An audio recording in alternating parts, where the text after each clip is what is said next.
To discuss the benefits of using CBD or cannabidiol to improve health.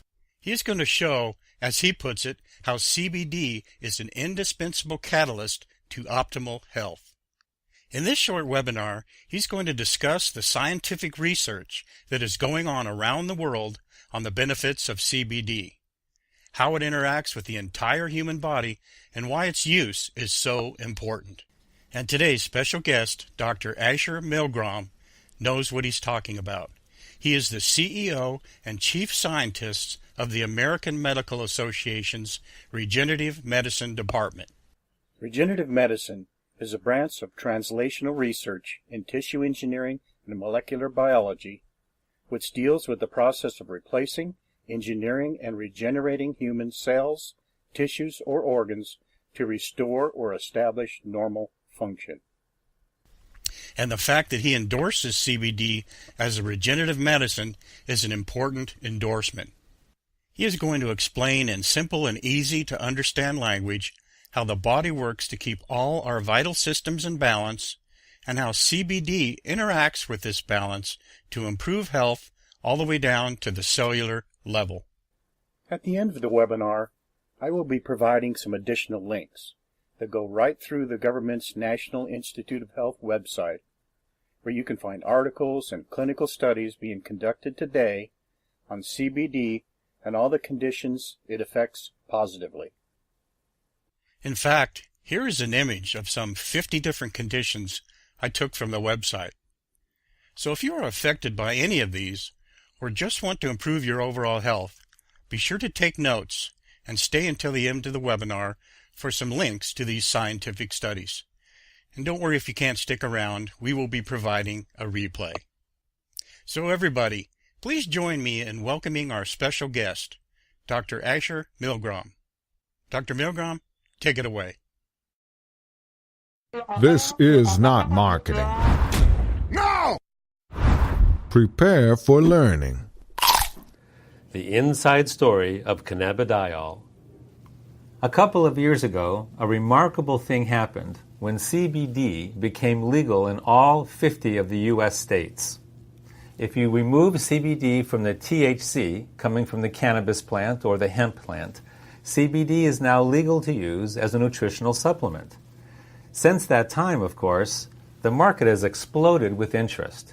And this conversation today is about the physiological effects of CBD on the human body. Truly, CBD is not just another nutritional supplement. This short conversation is going to accurately describe the intense scientific research that's going on around the world, but in simple language so that everyone understands of why CBD is so important for human physiology. In order to comprehend the significance of CBD to our health, we first have to ask the simple question, what exactly is our health? Is it just the absence of disease? If you don't have symptoms, you must be healthy? Well, it's actually a far more important question and a deeper question than just that. How does human physiology actually work? How is it designed? In general, every aspect of human physiology is based on the balance between polar opposites, between the yin and the yang. This creates homeostasis. When we look at specific parts of our physiology, like the immune system, the yin and the yang, the opposites would be anti-inflammation and inflammation, the negative and the positive. When those two things are in balance, your immune system is functioning properly. If we're talking about our nervous system, then we're talking about the forces of excitation and the forces of inhibition or relaxation. When we're talking about our endocrine system or our hormone system, we have the forces of breaking down tissue or the catabolic hormones, and we have the anabolic hormones which build up tissue. When those two forces are in balance, we have homeostasis of our endocrine or hormone system. If we're talking about oxidation, we have forces of antioxidation and forces of oxidation. Most people think that you have to just take buckets full of antioxidants all the time as if oxidation is bad. Not true. If you didn't have oxidation and the forces of oxidation in your bodies, you couldn't survive even 1 minute. Those two things have to be in balance. They have to be in homeostasis. All of our physiological systems have to be in this constant state of homeostasis, a dynamic balance. The stronger your physiology's ability to stay in homeostasis is, the more robust your capacity to be in homeostasis is, the healthier you are. Next question. What exactly is dynamic balance? This is kind of difficult to understand, and the best way is a model of a mobile. So here we go. We're looking at a mobile. You've probably played with this when you were a kid. Perhaps you even have some of these in your home right now. We have all of these horizontal elements with little strings hanging down from them, and we have these stars hanging at the bottom. In this particular model, the stars represent signaling molecules. If this is a model of your neurology, the stars that are hanging would be the neurotransmitters. If this was a mobile of your endocrine system, your hormone system, then the hanging stars would be hormones. And if this was your immune system, the hanging stars would be cytokines or lymphokines. These are the signaling molecules that make your immune system work. Now, what makes this a dynamic balance is, as you know, if you change anything in this mobile, it affects everything in this mobile. Let's say, for example, that the star down here at the bottom, that's now big and swollen and red, gets weighted down as if you took a paper clip or some weight and attached it to the mobile hanging in your home. That star is going to pull down and everything in the mobile is going to shift. You can't change any one element without affecting every element in a mobile. What's interesting, however, is that initially the mobile is going to go through these oscillations where things are bouncing up and down and shifting up and down until the oscillations slowly quiet and the mobile finds a new point of homeostasis, a new point of balance. Now everything is shifted in the mobile. The stars are all in different locations now, and many of the sticks are no longer horizontal. They're kind of twisted at one angle or another. But our physiologies are so smart that they will find a new point of balance. During the shifting and the oscillation is when you feel sick, when you have symptoms. But our body, our physiology will compensate, and the new balance will be found, and you can continue to function. Now let me explain how modern medicine with pharmaceutical drugs interacts with this system. Let's say you have another one of these stars, another one of these elements that goes a little bit haywire. This star over here on the left. So you're feeling lousy and you go to the doctor, and the doctor does some kind of test and decides, okay, we need to give you a drug. And so you take a drug, some kind of pharmaceutical drug, to deal with this one element over here on the left that's now gone somewhat haywire. And the drug is designed to clamp down on those symptoms. Notice that the drug is designed to deal with exactly that one star, not the entire system of the mobile, but that one star and the symptoms that it's creating. However, we know that pharmaceutical drugs have many, many unintended side effects. And so, because of the drug you're taking now, another star goes haywire, and you have more symptoms, and now you have to take a drug to counteract the symptoms from the first drug. And so you clamp down on that star as well. And then a third one goes haywire. And so you clamp down on that one as well. And let's say now you seem to be stable, you seem to be functioning, and everything is copacetic. Well, is it really? Everything seems to be stable here because the mobile isn't shifting anymore, but let's take a closer look at your system. This is what's actually happening. You now have all sorts of artificial weights attached to your physiology, to your mobile. You can see that your physiology is under a lot of stress.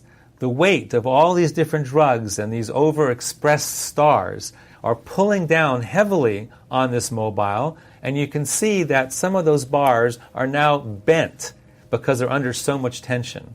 One more little thing going wrong with your physiology. Perhaps it's something as simple as a cold or a little virus, or some kind of drug interaction that you didn't anticipate, and now something breaks. This system is under so much tension and so much stress that the oscillations would be huge, and you might find yourself in the ICU under life support. So, in a nutshell, pharmaceutical drugs work at the level of the symptoms, not the systems, which causes enormous strain on your human physiology. So I've showed you this in order to point out, to highlight the differences between how pharmaceutical drugs work at the level of the stars and how CBD works. CBD, instead of working at the level of the stars, works at the level of the system of balance, at the nexus of balance. That would be in these crystalline green orbs where the string attaches to the stick. That's where the system knows if it's in balance or out of balance. It can't tell what's happening at the level of the star, but it knows what's happening right there in that green crystalline orb where balance is maintained and established. So in the model that we are using, the mobile, to highlight how our physiology works, that's where CBD works. Now, in our actual physiology, where does CBD work? Let's take a closer look. Here we go. We're going to travel into our physiology, right into our central nervous system. And we're going to see at the level of individual cells that the cell surface is covered with these green receptors. These are receptors for CBD. And when the CBD binds to that receptor, it sends a message into the cell, which travels all the way down into the nucleus of the cell, where the intelligence of our entire physiology is contained within our chromosomes. So here a chromosome is going to unwind, and you're going to see the actual DNA that contains the codes for everything that our body does. This is like the software that runs our physiology. Genes are the codes for every protein that our bodies make, including all the signaling molecules that run our physiology, such as our neurotransmitters that run our nervous system, our hormones that run our endocrine system, and our cytokines that run our immune system. So imagine, for instance, that these are cells in your pancreas making insulin. This is happening in 1 million cells, let's say, all producing huge amounts of insulin to keep your blood sugars in proper balance. Again, your insulin is a hormone, which is a protein. So we see that throughout our physiology, we have receptors specifically designed to bind with CBD, and CBD has its effect on the nucleus of our cells where proteins are being made. So which proteins are being made from the influence of CBD? CBD modulates the transcriptions of over 1,100 genes that make the signaling molecules that naturally reduce inflammation in our central nervous system and throughout our immune system, restoring homeostasis to both our immune and to our central nervous systems. So as you can see on the left side of the slide, CBD upregulates the genes that create anti-inflammatory biochemicals for our immune system and upregulates the GABA system in our central nervous system, which brings calmness to our central nervous system. And on the right side of the slide, we can see that CBD downregulates the genes that create the inflammatory biochemicals in our immune system and also downregulates the glutamate system in our central nervous system, which causes overexcitation. So now, let's go back to the model of our physiology and see how CBD affects it. We go back to our one star that's out of whack, and now we introduce CBD, and voila! We see a cascade going through all the points of balance in our system, and the mobile comes back to homeostasis, to its original, stable, beautiful balance. Now, our physiological systems are far more complex than the simple mobile that I've been showing you here with only 12 stars. For instance, our immune system has 350 different signaling molecules on it. So it's an enormous mobile, which also explains why there's so many unintended drug interactions. Because if you affect any one of those little stars, it's going to shift all 350 of those other stars. And who could possibly figure that out? So in fact, here's what our immune system actually looks like. And of course, when you introduce CBD to our amazingly complex physiology, in the immune system, the cascade of homeostasis trickles down through all 350 of those stars. It's a beautiful thing. Bottom line, CBD causes a cascade of homeostasis through our entire central nervous system and our entire immune system. So why is this happening? Because, as I mentioned before, we have receptors in our physiology for CBD. This is called the endocannabinoid system. Back in medical school, we didn't even know about the endocannabinoid system. It was only discovered in the 1990s by Dr. Raphael Mechoulam from the Hebrew University in Israel, where an amazing amount of incredible biomedical technology and innovations are coming from that tiny little country. So the endocannabinoid system is a network of cells throughout our body that have receptors for CBD. In fact, there are more receptors for CBD in our body than any other kind of receptor. So the endocannabinoid system is truly the largest network of its kind throughout our entire physiology. Among other things, Dr. Mechoulam also discovered that we make our own cannabinoids in our body. This is anandamide and 2-AG. Anandamide is something that we create when we're meditating, hence it's called the bliss molecule. And 2-AG, as well as anandamide, are released in mother's milk when a child is breastfeeding. So no wonder that child is so calm and happy when they're breastfeeding. Those two compounds are also associated with a runner's high. You know, that point when you're running and suddenly you're in bliss, you kind of break through the wall and now you just feel wonderful? Those two are the natural cannabinoids that our own bodies make and bind to our CBD receptors. So here we have our CBD receptors in our central nervous system and in our cardiovascular system, where immune cells are constantly circulating. Of course, in our bone marrow, where the cells are actually manufactured. And, of course, in our immune organs. Our major immune organs are the intestines, the spleen, and the bladder. And last but not least, the lymph system. So our bodies are filled with CBD receptors. So what? Now you know the story.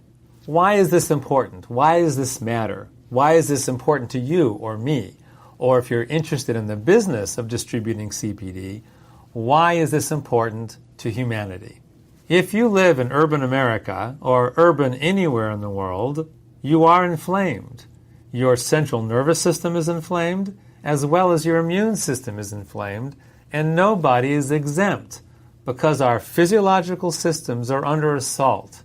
Assault from environmental toxins such as herbicides, insecticides, and heavy metals, chronic biological infections such as bacteria, viruses, fungus, and molds, and last but not least, our inflammatory diets, which are very poor, usually way too much sugar, which causes leaky gut, an inflamed gut that allows certain bacterial infestations to occur that gets into our blood, into our systems.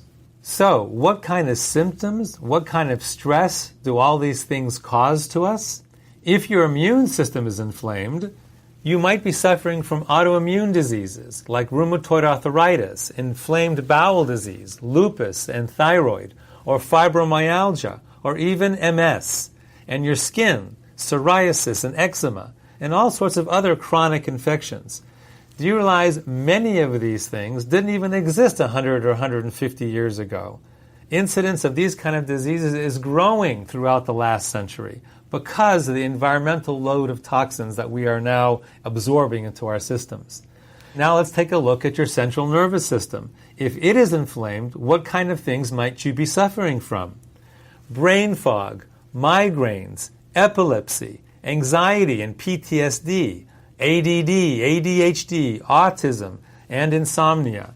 Again, 100 or 150 years ago, these kind of symptoms, these kind of diseases were really rare. And over the last 150 years, because of the insult, the ongoing insult to our systems, these kind of things are more and more prevalent with every single year. So, if you are suffering from any of these conditions, any of these symptoms, CBD might provide you with tremendous healing, tremendous relief, right through your own natural endocannabinoid system that brings homeostasis, both to your immune system and to your central nervous system. So in conclusion, what have we learned from this conversation? That health is achieved through physiological homeostasis, right through our natural endocannabinoid systems. And therefore, CBD is an indispensable catalyst for optimal health. Well, thank you, Dr. Milgrom. That was some very useful and eye-opening information. Now, for those of you who may be interested in using CBD to improve your health, I wanted to give you some additional information on how to use it by answering some common questions. What are the recommended milligrams I should choose? People with a mild condition or just looking to improve health should start with 100 to 300 milligrams. People with more severe or chronic conditions typically purchase the 300 to 600 milligrams. How do I take CBD? CBD oil is intended to be used sublingually. Simply take the oil and place it under your tongue for 30 to 60 seconds before swallowing. Do this twice a day. So what is the recommended dosage? Instructions are on the bottle. However, the recommended dose is 1/2 a dropper, 1 milliliter, or 20 drops twice a day. And finally, as I promised, here are some additional resources where you can check out the clinical studies underway on how CBD is helping people around the world with their specific conditions. Also, I want to thank you for attending, and I hope you enjoyed this information. If interested in trying CBD for yourself, please click on my link below. Thank you.